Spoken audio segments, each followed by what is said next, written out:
అండి, welcome to my channel. పెసరపప్పు మెత్తగా ఉడకబెట్టి ఉప్పేసి స్మాష్ చేశానండి.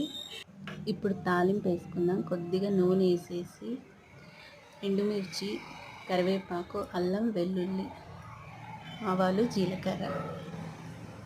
ముందు ఆవాలు జీలకర్ర వేసేసాను. తర్వాత చిన్నుల్లిపాయ, లేత అల్లం అండి, చిన్న ముక్కలు కట్ చేసి పెట్టుకున్నాను. అల్లము, ఎండుమిర్చి, కరివేపాకు మొత్తం అన్నీ తాలింపు వేసేసేది. ఇందులో పసుపు ఏమీ యాడ్ చేయమండి, అలాగే తాలింపు వేసేసేది. తాలింపు వేసేసి వేడి వేడి రైస్లో అద్దిరిపోతుంది. ఈజీగా అయ్యే రసం పెసర కట్ట అన్నమాట. తొందరగా అయిపోతుంది. చాలా ఈజీ, చాలా టేస్ట్గా ఉంటుంది. ఒకసారి ట్రై చేయండి. Thank you for watching.